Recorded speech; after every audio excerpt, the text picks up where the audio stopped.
Good afternoon, ladies and gentlemen. My name is Josephine Wills and I'm the Director General of EUFIC, the European Food Information Council. Welcome to this webinar on the UK results of our current pan-European consumer research on nutrition information on labels.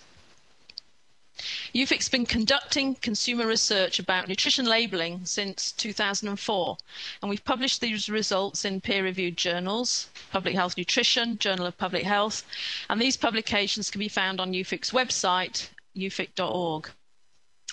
Now, previous research has shown that there's very little observational and actual use data in real-life settings. So this research is designed to provide insights into in-store consumer behaviour, consumers' understanding and use of nutrition information on food labels, and their current level of nutrition knowledge. Presented today will be the UK market results of a broader pan-European study that is nearing completion. And the pan-European results will be available and presented in November. Now, presenting the results with me is Professor Klaus Grunert of Aarhus School of Business in Denmark. Professor Klaus Grunert is an expert in consumer research, and he's been involved in the design of the research, all of the data analysis, and the presentation and conclusions of the results. So over the next hour, we will present the results with time for questions at the end. Klaus will introduce the research methodology. I will then present the results of the UK consumers' knowledge of nutrition, and then Klaus will follow with UK consumer awareness, understanding and use of nutrition information on food labels, looking at the most commonly used front-of-pack nutrition information systems that are used in retail stores in the UK. So that's guideline daily amounts, traffic lights, and the guideline daily amount traffic light hybrid system. And in this respect, we are grateful to the UK supermarkets, Asda, Sainsbury's and Tesco, for giving us permission to allow us to conduct this research in their stores. So over to Klaus for the methodology. Hello and good afternoon. Let me briefly explain the basic design of the study here. The study is in 3 parts. There is an observation part in the supermarket, and then there is a short interview with people in the supermarket, and then they get a questionnaire to take home, which then they are expected to return. And this study, as Joe already said, is going on in several countries. The UK results are in. These will be presented today.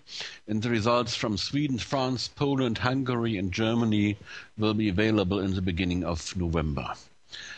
The whole study has been piloted, and we have in each country a sample of minimum 1,800 observations and in-store interviews, and then the number of people completing the questionnaire at home, of course, is a little bit smaller, but we expect that we have at least 1,000 there also of people returning the questionnaire at home.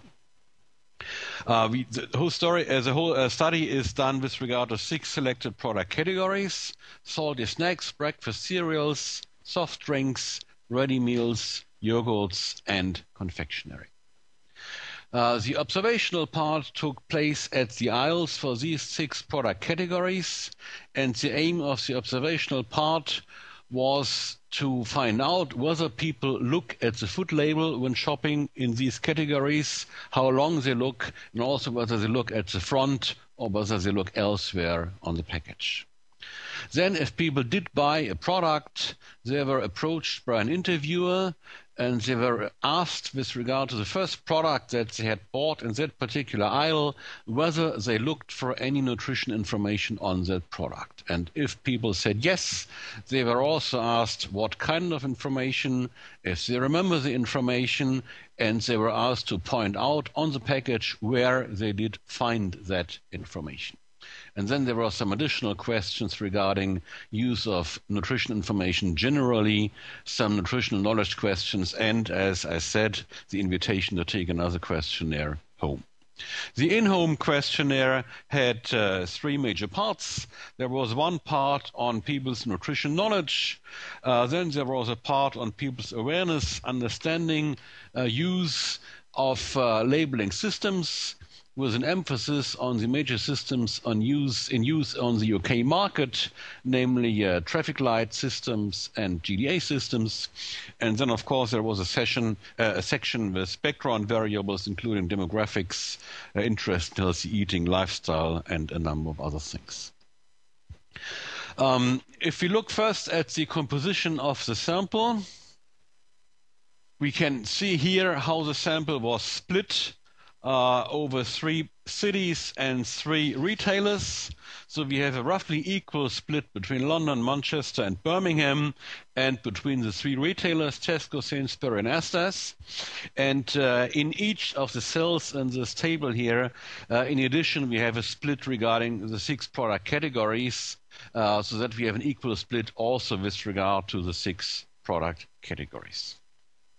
On the next slide, we can see the distribution of the sample with regard to demographic characteristics. And the first column here is the people who were interviewed in the store, and the second one is among those who have returned the in-home questionnaire, which, as I said, of course, is a somewhat smaller number. We can see that we have about 3/4 females, which corresponds to what we know about the distribution of main responsibility for food shopping in households. We can see that we have a nice distribution of social grade in both sets of the sample, both in-store and also those returning the in-home questionnaire. We have about 1/3 of the people having a child under 16 years of age at home, and we have also a good spread with regard to age, again both in store and with regard to the in-home questionnaire. You can also see here the total number of people in the sample. So we had 2,019 interviews altogether in the store, and out of these 921 did return the in-home questionnaire. So with this as a background, we can move to the results, and Joe will present the first section on consumers' nutrition knowledge. Thank you, Klaus. To test consumers' knowledge of nutrition, and particularly with respect to nutrition information found on the front of packs, respondents were asked 10 nutrition questions. And these same questions were asked in the other 5 countries that we're conducting the research in, but adapted slightly to meet cultural differences. So, for example, you might talk about a pint of beer in the UK, but you wouldn't talk about a pint in another country. You might refer to cheddar cheese in the UK, you might refer to another cheese in other countries. So those were the cultural changes. Now, these nutrition knowledge questions were based on published validated nutrition knowledge questionnaires and other published research, including questions that have been used by the FSA in the UK. So on to the results. So UK consumer knowledge of nutrition is generally very good. They're generally aware of what they should be eating more of or less of. This first question was asking them about what health experts recommend to eat more, about the same, less, or try to avoid.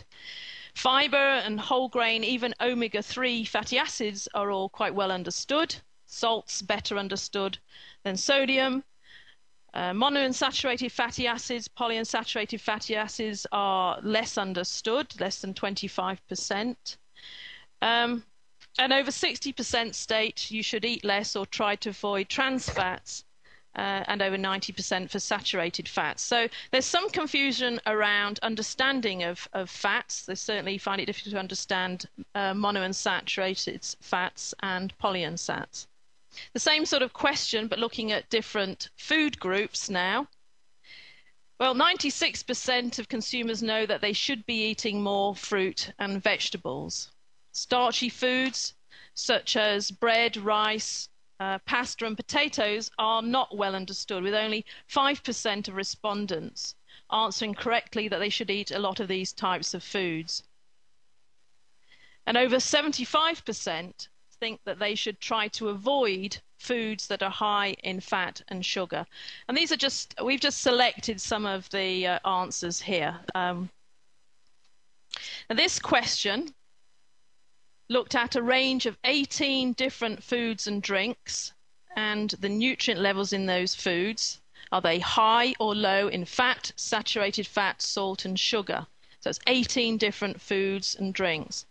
And on average, respondents answered 69% of the questions correctly. And here are just some types of examples.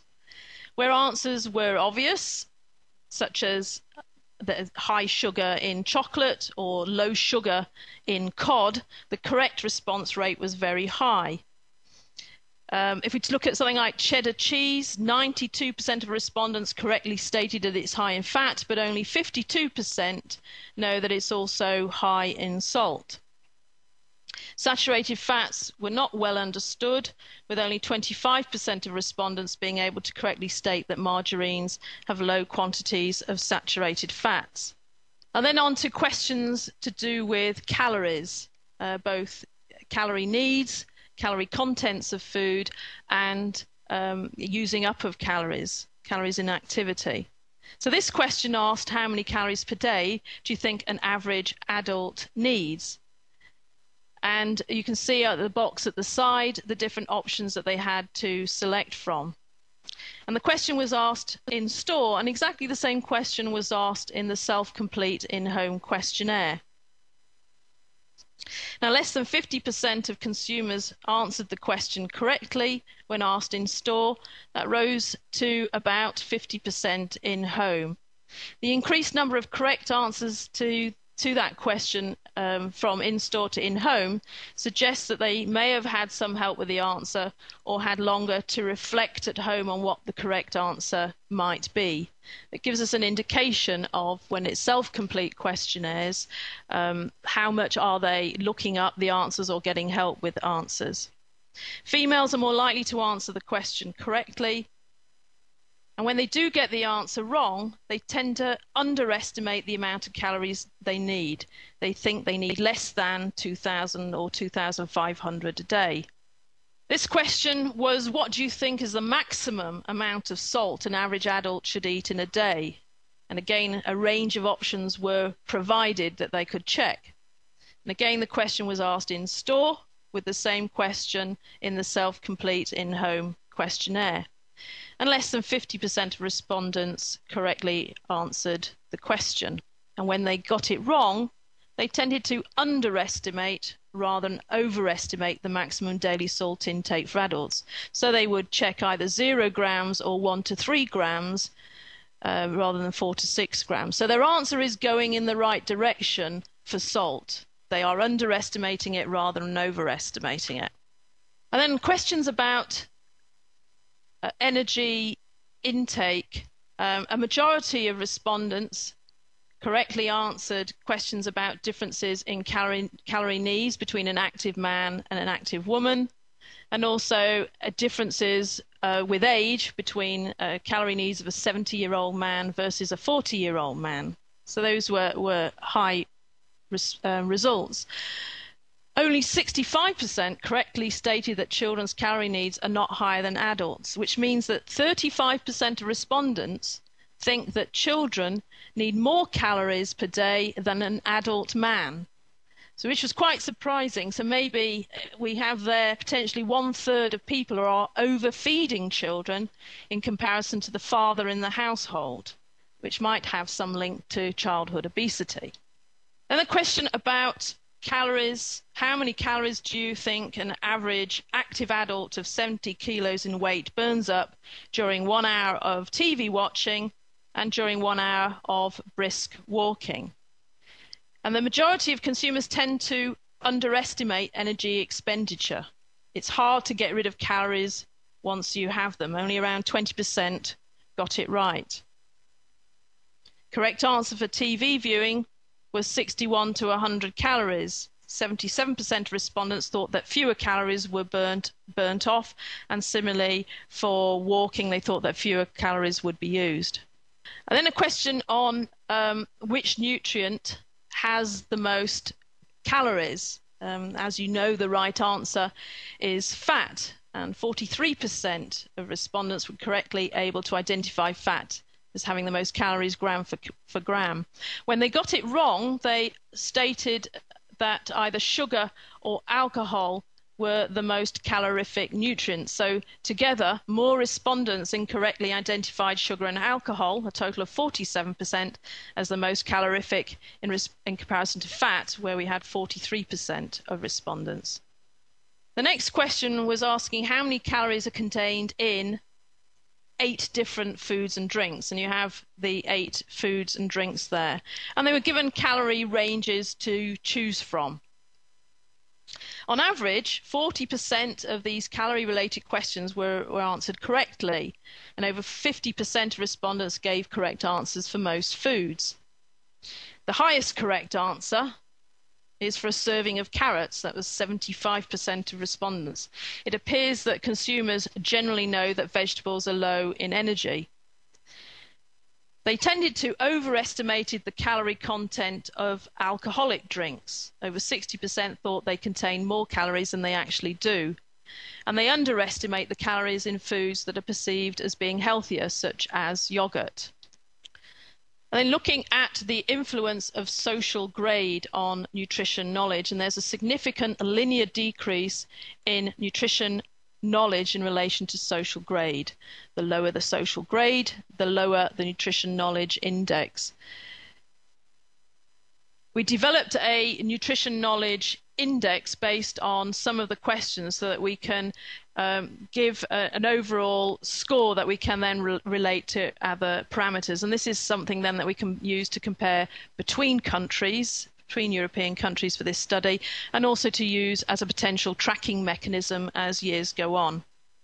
Looking at the influence of age on nutrition knowledge, again, a significant linear decrease in nutrition knowledge in relation to age. So in summary, the main findings on nutrition knowledge, we felt that on average, nutrition knowledge of UK consumers is good. Fat type is not fully understood, with polyunsats and monounsats not being understood. Better understood would be the need to restrict saturated fats and trans fats, and there was a surprising good understanding of omega-3. Calorie needs are rather underestimated than overestimated. People think calories are difficult to get rid of. Calorie use is rather underestimated than overestimated, and calorie content is rather overestimated than underestimated. And nutrition knowledge increases with social grade and with interest in healthy eating, and it falls with age, except for the lowest age group. There was no significant effect of store, of different supermarkets, of the location of the store. There was no significant effect of food-related lifestyle or BMI. So I'm now going to hand over back to Klaus to look at the next area, which was what extent do consumers use nutrition labels when shopping. Yeah, thank you, Joe. So we will now look at the use of nutrition labels in the shop.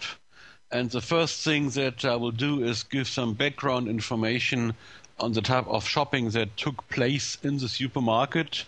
We have here some data on the number of people that the number of products that people usually bought in the aisles and how much time they spent in buying these.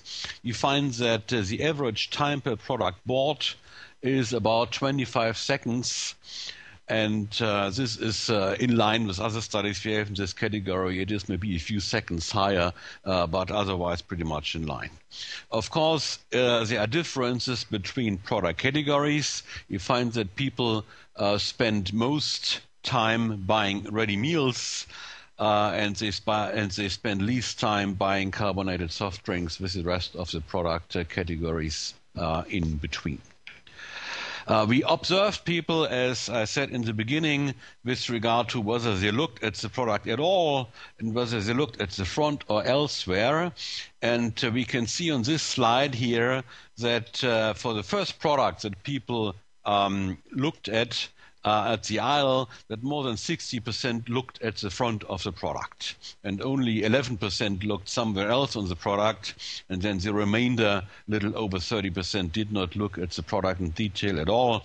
That means they just put the product into the trolley without looking at the label. So what we see here in terms of background for the type of shopping that is taking place is that the average shopping time is 25 seconds per product. More than half of the respondents look at the front of the pack. Only a few respondents look elsewhere, and we find these category differences with most time being spent looking at ready meals and least time being spent looking at the carbonated soft drink category. So now, with this as a background, we can come to the question, how many people did look for nutrition information? And we did ask people with regard to the first product that they bought in the aisle, whether they looked for any nutrition information when selecting this product. And we find that 27% said yes, they did look for nutrition information. All of these could also name at least one nutrient that they had looked for, and all of these could also show on the product where they had found that information. And we take this as evidence that people actually indeed did look for some nutrition information when buying that particular product. We can also check this in a different way, because we have the observational data, so we know whether people in fact did look at the product. We can see that among the 27% that said, yes, I have looked for nutrition information, 78% of these were also observed having looked at the product. Another 20% were observed not having looked at the product, but these were people who bought the same product before, so it is conceivable that they had looked at the product on the previous occasion and then just remember the information and therefore could answer the questions about where they found that information. And then there are only 2% left that said they had looked at nutrition information but did buy the product for the first time and were not observed as having looked at the product. And all this adds up to that we believe this figure of 27% is accurate, that it's approximately 1 in 4 of the shoppers that were asked and observed that in fact did look for nutrition information. We had, as part of the in-store interview, also a question on whether people with regard to that product category in general, not at that particular purchase, always regularly, rarely or never look for nutrition information in the store, look for nutrition information at home, and or use nutrition information for planning meals. And here is a distribution of answers only for those who said, yes, I have used nutrition information in this particular purchase. And not surprisingly, out of these, the vast majority says, yes, I always regularly look nutrition information when I buy that particular category. Fewer say they do use this information at home, and about half of them say they use this for planning meals. It's interesting to compare this with those respondents in the shop who did not say yes to the question, did you look for nutrition information? Because among these, there are still 38% who said they always or regularly look for nutrition information in the store, even though in this particular case, they obviously had not done that.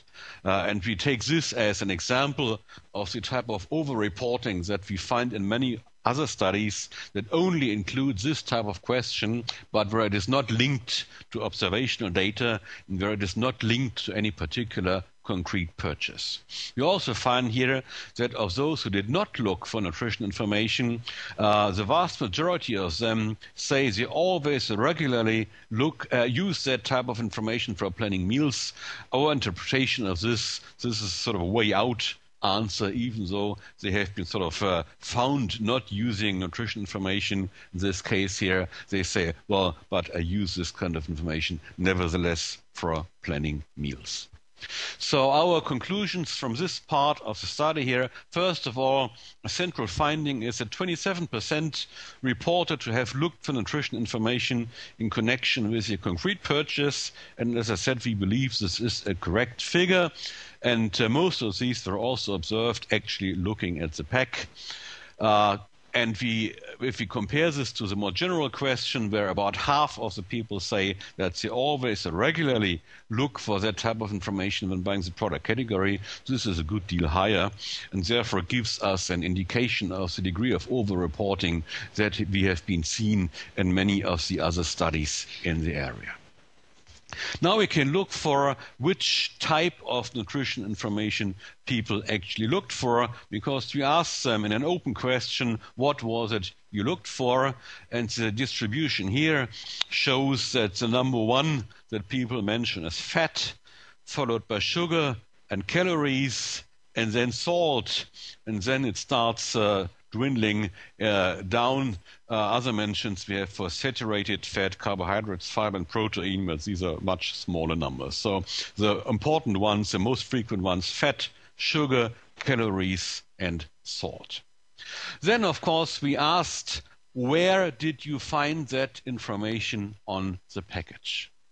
And this here shows a distribution of which type of information on the package people did use as an information source, and in this case here, distributed according to the three types of retailers. Now, so we distinguish here whether people found that information on the GDA label, on a GDA color-coded hybrid label, on a traffic light label, on a health logo, on a specific health or nutrition claim, or on the nutrition table on the back. And what we can see here is that the most frequent named source is the GDA label. You can also see, not surprisingly, there is a difference between the retailers. It's highest in Tesco and it's lower in Sainsbury's and in Asda. In Asda, we have, on the other hand, the highest percentage of people mentioning the nutrition table. Of course, what is behind this are also differences according to product categories. The other one we wanted to show you is where the same type of information is broken up according to the product categories, that the frequency of using the GDA label as an information source is, of course, highest in those product categories which are dominated by branded products, that is breakfast cereals, salty snacks, and carbonated soft drinks, which is part of the explanation why we find this high percentage of using the GDA label as a source of information. Also at Sainsbury, where their own labeling scheme is a traffic light scheme. So summing up this part of the study here, the nutrition information most frequently looked for were fat, sugar, calories, salt, and saturated fat. Front of pack labeling systems were the most frequently mentioned source of nutrition information, even though we had quite a number of people also mentioning the nutrition grid. Of the front of pack labeling system, the GDAs were the most frequently mentioned information source in all three retailers. And as I said, this is related to our choice of product categories, where in all three retailers, some of these categories were national branded products which do have GDA labels, irrespective of the retailer where the study took place. We can then look at some of the determinants for whether people were looking for nutrition information in the shop. We did find that women were more likely to do that than men, which is in line with many other results on the high interest of women in nutrition information. For some reason, respondents in London were more likely to look for that type of information than the respondents in Birmingham and Manchester.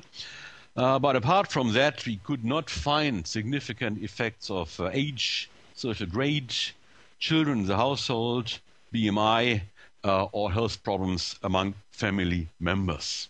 However, we did find an effect of whether people had health problems themselves. That means the shopper, him or herself, not family members, because when people reported themselves that they had problems with diabetes, food allergies or cardiovascular diseases, they were more likely to look for nutritional information, as we can see here. We also have an effect for overweight, obesity, as self-reported by people, even though that difference is not statistically significant compared to those people who declared they have no health problem at all. We can also break it up according to the product category. Are people more likely to look for nutrition information for some product categories than for others? That is the case. People are most likely to do that for yogurts and breakfast cereals and least likely for confectionery. So the conclusion here is that the sort of health type of products have a higher likelihood of people looking for nutrition information. Actually, we did ask people in an open question for what was the main reason for the choice of that particular product. And we can tabulate the probability of looking for nutrition information according to the main reason for choosing that particular product. Not surprisingly, when people said, I chose this product mainly for a health and nutrition reason, then people were also much more likely to look for nutrition information compared to when the main reason was taste, the product was on sale, convenience, or whether this is what the family wants. What was the main reason for the purchase, of course, differs by product category. Taste is always important, but we can see here that health and nutrition as the main reason for choosing a particular product is more prevalent with yogurts and breakfast cereals than for the rest. Whether the product is on special offer is most important for carbonated soft drinks, and whether this is what my family wants is most frequently mentioned as the main reason for salty snacks, breakfast cereals, and confectionery. For ready meals, convenience is very important as a major reason for choice. This does not play a major role for the other product categories. So when we try to summarize this part of the study here, nutrition information is more likely to be looked for when health nutrition is the major motive, the prime reason for choice of that particular product, and when that product category, yogurt or breakfast cereals, is mainly health nutrition driven.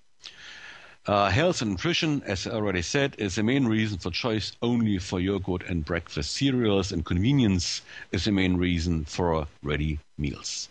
We did not find a significant effect of which store we were in, of whether the product was bought before or frequently, and we did not find an effect either, maybe surprising, of whether people felt time pressured. Even when people felt time pressured, this had no effect on their likelihood of looking for nutrition information.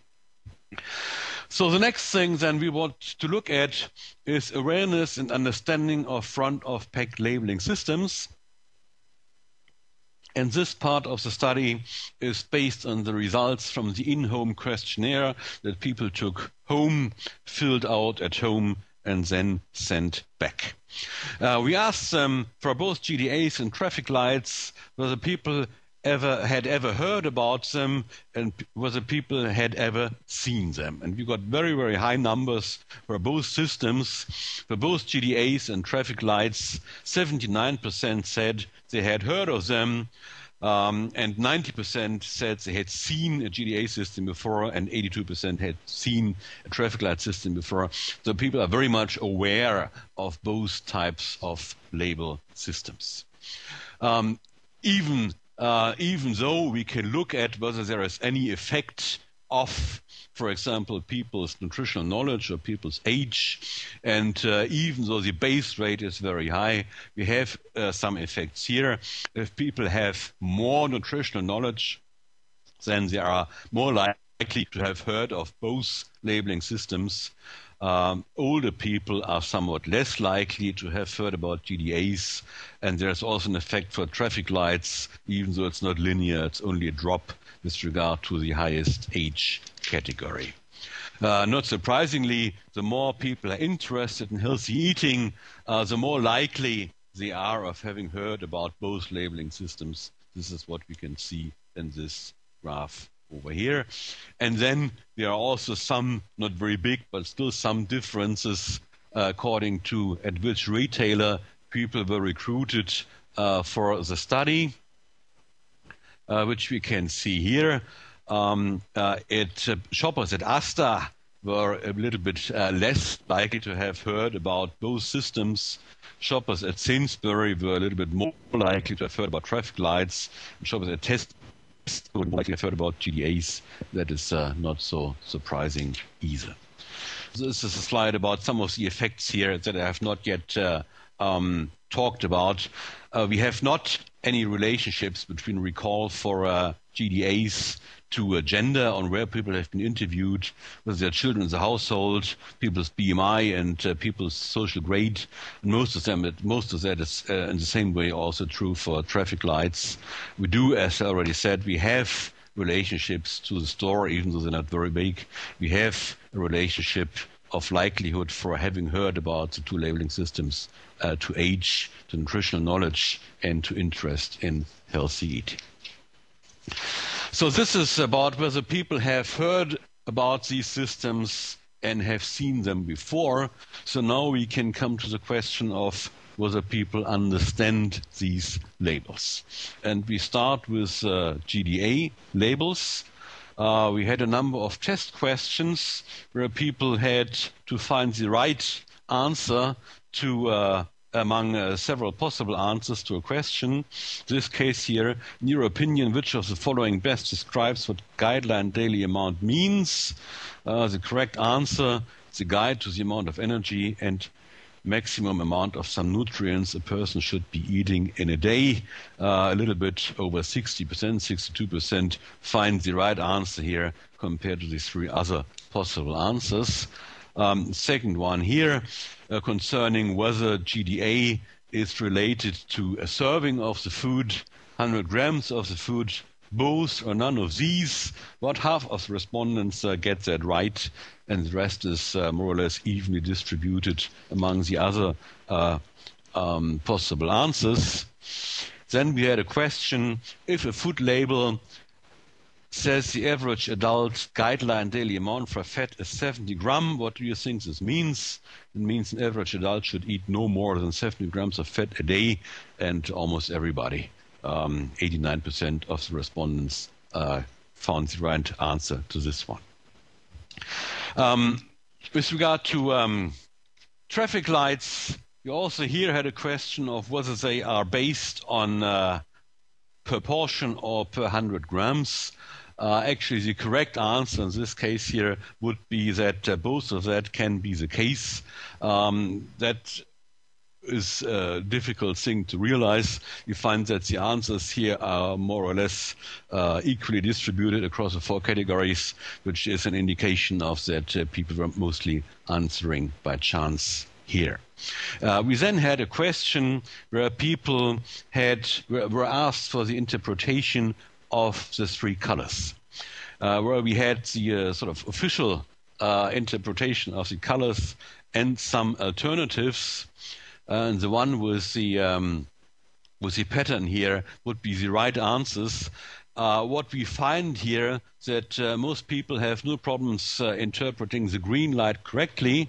And with regard to the amber and with regard to the red, there is a tendency that people sort of exaggerate the interpretation.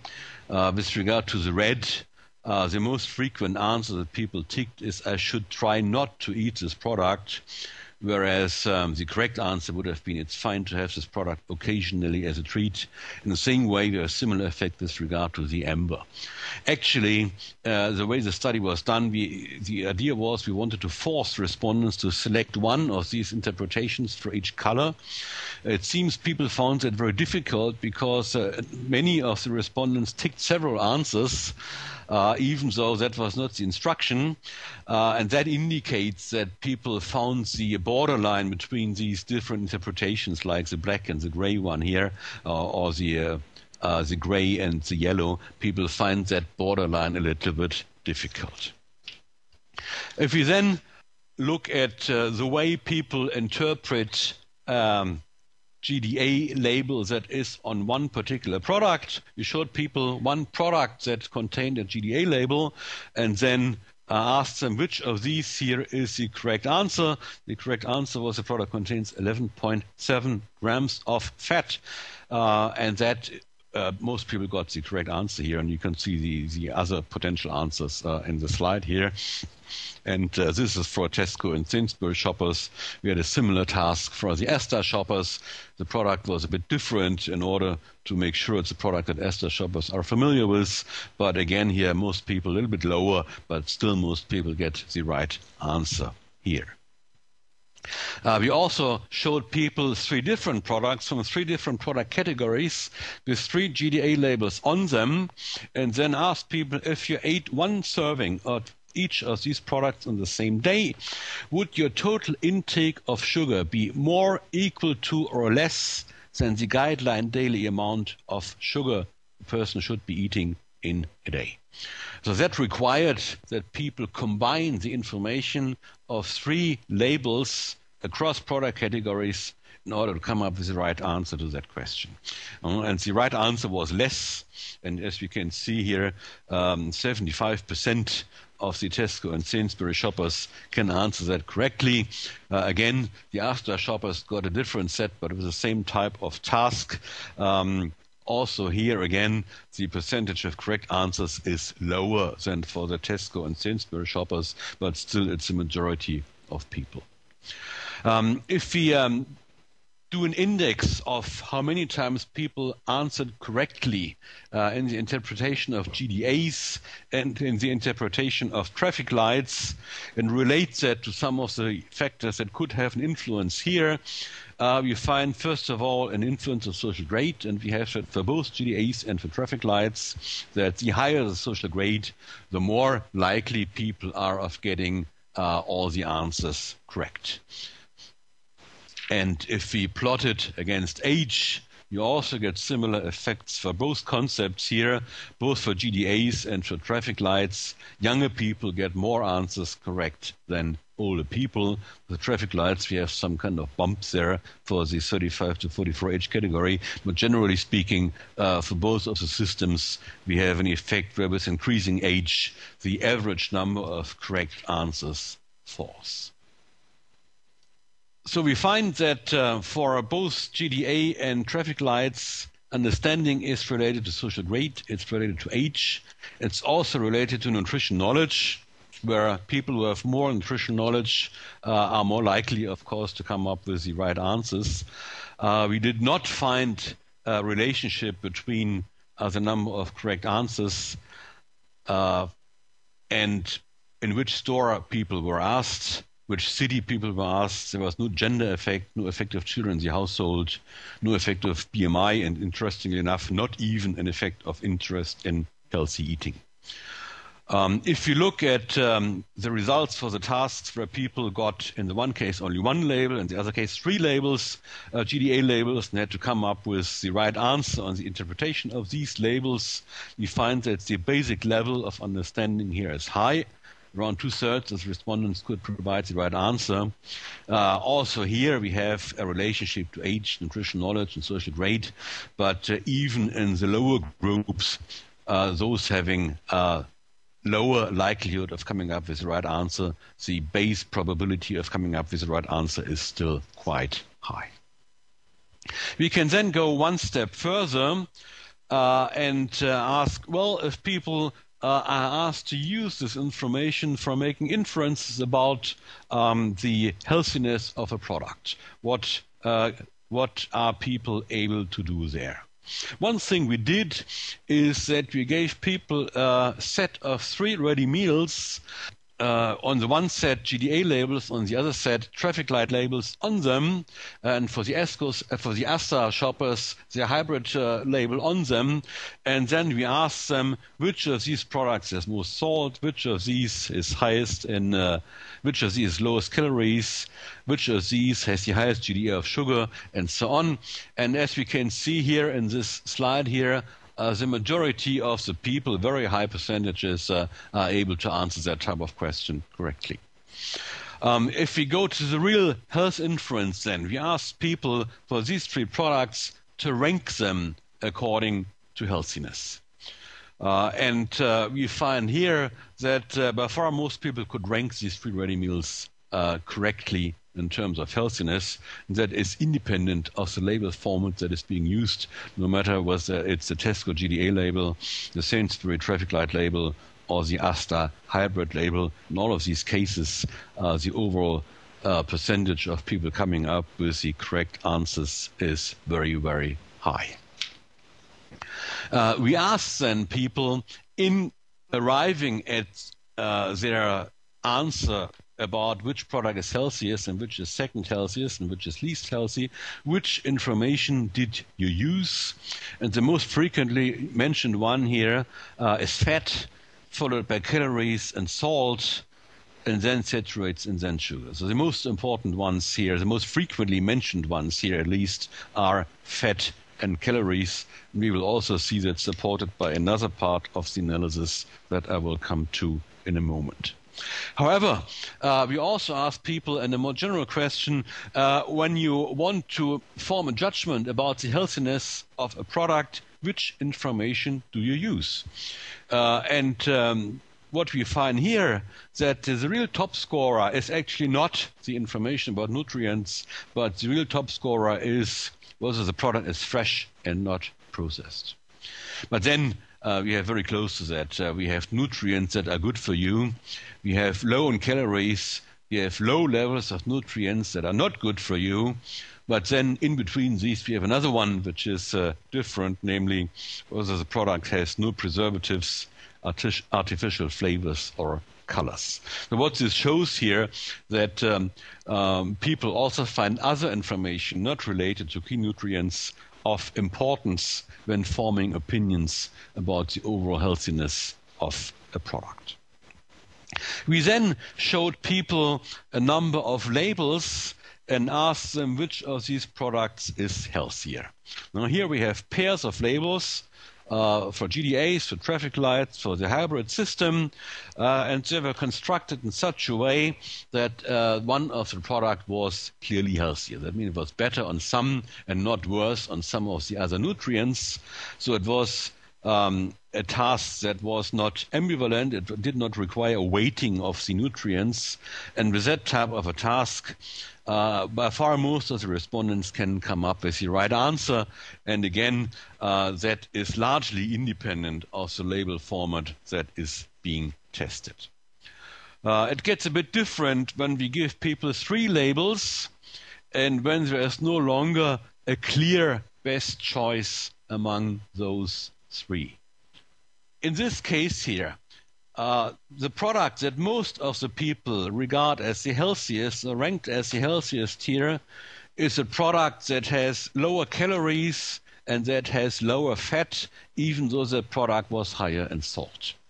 And the product that most people regarded as least healthy was a product that was higher in calories and higher in fat, even though it was lower on salt. And then we have the middle product here, where people were divided about whether it is the healthiest or the least healthy, and that is a product that was different in terms of the saturates. And that it once more shows that saturates out of the 5 key nutrients is the nutrients that people find most difficulties in interpreting. And we find exactly the same pattern here with the Sainsbury traffic light, no, not the Sainsbury, with the traffic light label. And we find also the same pattern with the hybrid label here. We have a second set of 3 labels which comes on here. First with the GDAs. Here, the one that people, by far most people found was the healthiest product, again, is the product that is lowest in calories and lowest in fat. And the one that most people found least healthy is the product that is highest in calories and highest in fat. And again, the product that is in between is the one that differs in terms of the saturates. We find the same pattern with regard to the traffic light label, and we find again the same pattern with regard to the hybrid label. We then had a question only to the Asda shoppers who were familiar with the hybrid label format, where we try to decompose the label into various components here and ask them which of these elements of the label is most helpful for indicating the healthiness of a product. And by far the most frequent answer here is the absolute amount of one serving. And then the second most frequent answer is the absolute amount of one serving plus the GDAs. And then we have the third most frequent one, the absolute amount plus the traffic lights. And then finally the absolute amount plus a categorization of high, medium, and low. The first is the absolute amount of one serving, and then after that it's a combination of the absolute amount with the GDA. Also here, you can again look for some of the effects of variables like age and nutritional knowledge and social grade. This case here with regard to whether people could rank products correctly in terms of healthiness, whether people could rank products correctly in terms of specific nutrients. And we find here for both label formats an age effect. Again, the higher the age, the lower the number of correct answers. You find an effect of nutritional knowledge. The more people know, the more likely they are to come up with the correct answers, which is, of course, what we would expect. There is, again, a social grade effect. Lower social grades find it more difficult coming up with the right answers. And, of course, also an effect of interest in healthy eating. The more interest in healthy eating you have, the more likely you are to come up with the correct answers. So summing up some of the results on this section here, we find that more than 85% of respondents for both Tesco and Asda labels, more than 70% for the Sainsbury label, could rank 3 products correctly in terms of healthiness. And that is a very high base rate, even though we find effects of age, nutrition knowledge, social grade, and interest in healthy eating. And we also could see, that's another very interesting finding, that less than 15% of the respondents stated, when we tried to decompose the hybrid Asda label, that the color coding or high, medium, low elements in the Asda label were helpful for indicating the healthiness of a product. Finally, we have some data here on on how people say they would react when they find sort of negative information on the label, whether they believe it would have an effect on their behavior. We should be careful interpreting these findings because they're hypothetical. For all we know, people say they would react in a certain way. It does not always mean that they actually would react in that way, but it's the best we can do within the constraints of the present study. So here we ask people, if a product you usually buy has high GDAs for one or more nutrients, what would you do? And almost half say, I would buy the product occasionally. And another 32% says, I would buy same type of product, but with a lower percentage of GDAs. And with traffic lights, if a product usually buys one or more red lights, then 43% say, I would buy the same type, but with fewer red lights, or they would buy the same product occasionally. So people do believe it has an impact on their behavior, but of course, as I said, we should be careful interpreting that type of hypothetical self-reported behavior. And we have the same here, where we asked for whether people, if they ate a product which has either high percent GDA or one or more red lights, would they try to balance it out later by eating with regard to other eating occasions. And we find that the distribution here with regard to answers for the 2 types of labels is roughly the same.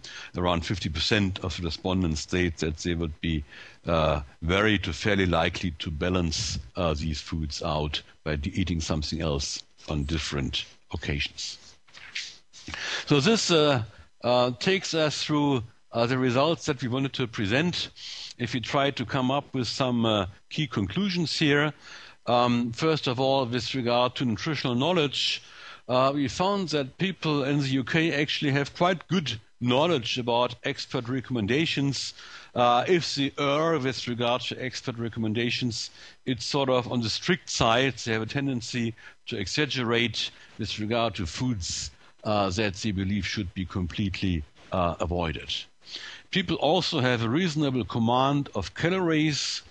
If they err, come up with wrong answers, it's usually that they overestimate the content of calories in food and they underestimate both calorie needs and the burning of calories in doing certain activities. People have difficulties in understanding different types of fat. Polymonounsaturated fats is difficult. There was also an issue with starchy foods where most people could not come up with the answer that you should eat a lot of these. When we combine all of this into one index of nutritional knowledge, we found that nutritional knowledge is related to age, with older people knowing less, social grade, with the higher grades knowing more, and of course with interest in healthy eating. The more interest, the more you know. If we then come to key conclusions with regard to the use of labels in the shop, we found that 65% of the shoppers in our study did look at the front of the pack compared to 11% looking elsewhere. And we found one of the key findings that 27% looked for nutrition information when shopping, even though, of course, we have differences across product categories. And the nutrition information they mostly looked for was fat, sugar, calories, and salt. And women were more likely to look for such information than men, and people reporting a diet-related health problem, cardiovascular disease, diabetes, and food allergies are more likely to look for nutrition information than people who report not having any health problems. If you look at the results with regard to the different labeling schemes, we find that there is very high awareness for both GDAs and traffic lights. By far most respondents have seen them. We find that the understanding of the GDA concept is quite good. People can solve tasks that involve using both the absolute numbers and the percentages. People can solve, by far most of them, solving a task, combining this information across 3 different product categories and 3 labels. We also find that most of the respondents can correctly define the meaning of what a GDA is. When we look at the interpretation of colors of traffic lights, we find that if people deviate from the official definition of the colors, then they deviate on the with regard to the more serious, strict side, that if it's red, most people think this means you should completely avoid that product and not only be careful with how often you eat that product. We looked at the preferences for different elements in a hybrid traffic light and GDA system and found there that the most important element in the view of people asked here was the absolute amount. Second most then was the GDA, and the third most helpful in terms of evaluating healthiness then was the categorization or the color coding. Finally, when we look at people's ability to infer healthiness of a product based on labels, you find most people could do that, independent of which type of label we are dealing with.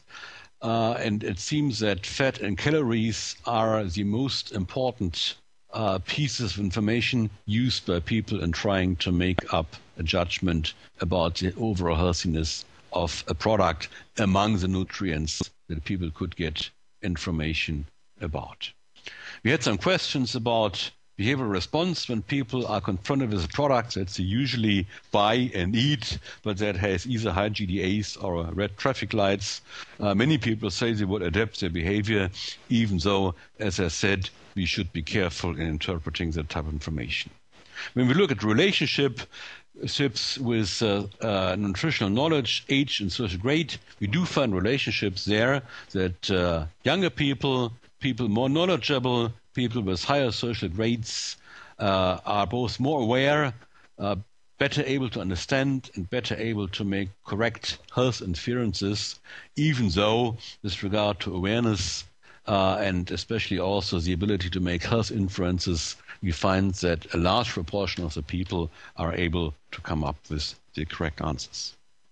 That concludes what we wanted to present about the results. And I think I hand it over to Joe, who has got some questions.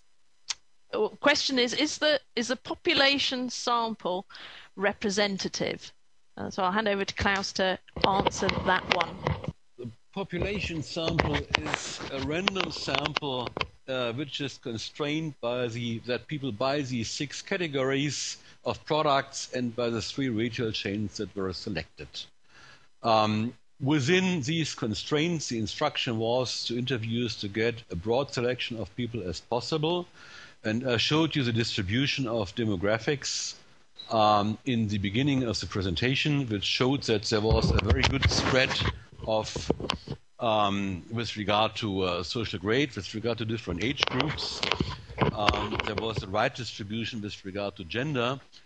So we think it is pretty a sample that pretty well mirrors the overall UK population, but it's not a complete random sample of all UK shoppers, because that was not possible, because it's based on the observational part in the shop. We've got another question here about Asda shoppers. The results for Asda shoppers appear to have lower numbers of correct answers. Is that a reflection of Asda shoppers potentially being of a lower socio-demographic? I think I can partly answer this and hand over to Klaus. One of the aspects could be that there's lower understanding, could reflect the lower penetration of the hybrid GDA traffic light system in Asda stores in different product categories. So, an awareness due to the lower penetration of the system. I mean, it's been introduced after the other 2 systems, so it hasn't been out as long. That could have an impact. But I'll hand over to Klaus to talk about the work that we did looking at socio-demographics on the and shopper profiles based on the return questionnaires from the 3 supermarket chains. If you look at the distribution across social grades for the 3 groups of shoppers and the 3 retail chains, we do find that those at Asda were a little bit more likely to be in the low social grades. On the other hand, the effect of the type of shop where people were asked in the beginning, where I said there was an effect of store, that is checked for whether it that is controlled for differences in social grades. So what is left there is a store type effect, which is controlled for differences in social grades. We have another question, which is it's rather a leading question, Klaus, and I just wonder if you want to choose to answer it or not. And the question is, if you were to choose between traffic lights and GDA labelling, which one would you recommend? So. Yeah, I don't think it's my job here to answer that question, because I'm here as a scientist. I'm trying to look at that this study is done in a decent way from a consumer science perspective. And the other thing is a political question, and I leave that to people themselves to make up their mind what the results mean. That's the risk assessment versus risk management answer. All right. We partly answered this one before, I think, but did you see any differences in ability to interpret different types of labels by social grade and age, etc.? Well, I think you will find that in the presentation. There are effects of social grade and age, and they are roughly the same effect for both types of labels. If you look at the shape of the relationships, the shape of the shape of the curve that relates probability of number of correct answers, probability of answering correctly, and so on, you will find that they are roughly the same for both types of labels. And there is an effect. No? We have high base rates for some of the questions, which means that even people who are older, even people who are in the low social grades, had sort of quite high likelihoods of coming up with correct answers.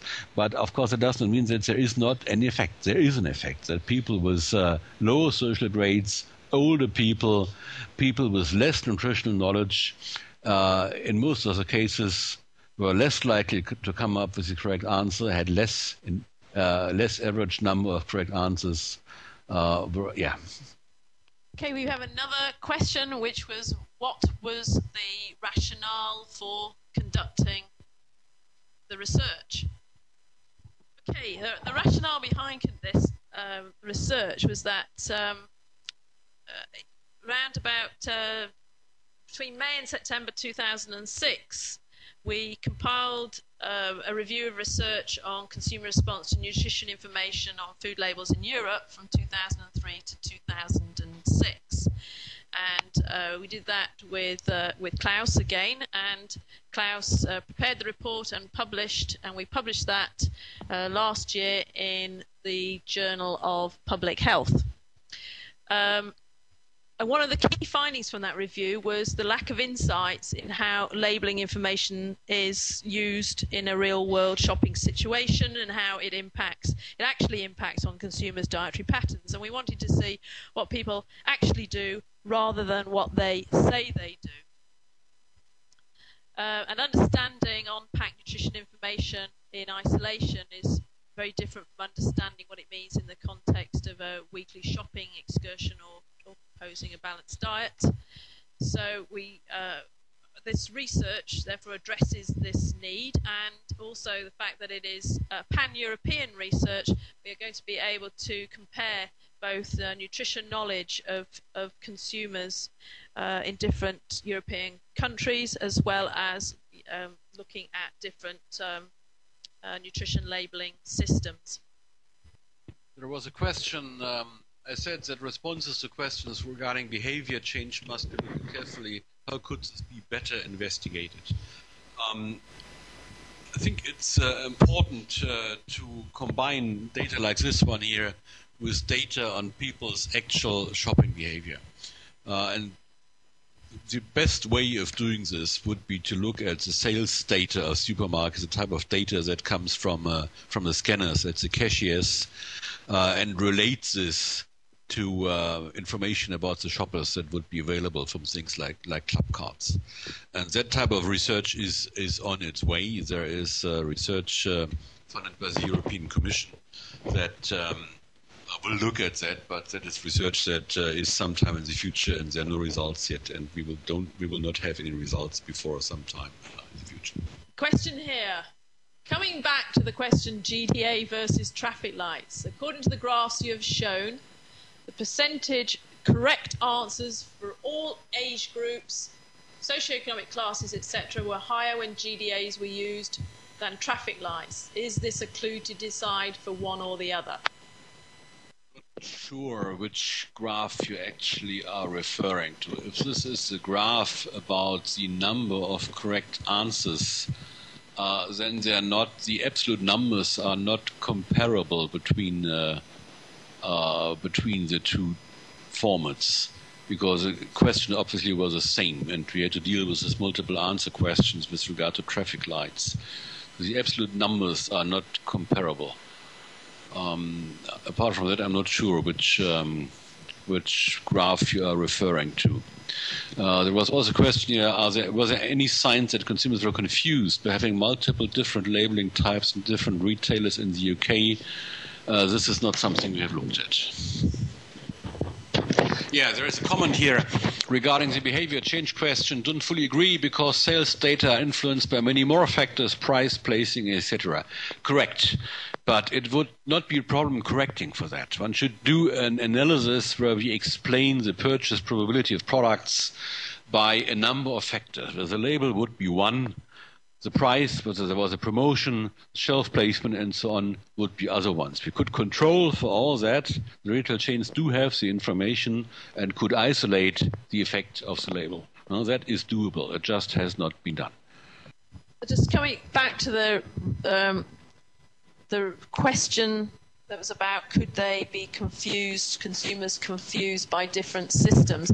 Just to point out that the design of the study was such that those people that were interviewed and given questionnaires in Tesco's, the questionnaires also had the questions about traffic lights, and those that were interviewed in Sainsbury's also had questionnaires, the questionnaire that had questions about GDAs. So they were able to answer, as we've seen from the results, Tesco people could answer about traffic lights, people in Sainsbury's could answer about GDAs. So that is one aspect where they don't seem to be confused about the systems in terms of answering questions. Have we got any more questions, guys? I think that's all the questions. So it just leaves me to thank Klaus very much for joining us today and for delivering all the work that we've done. And to remind you that the pan-European results will be available in November, and we will report them in November via a webinar again and in other means. And thank you for listening.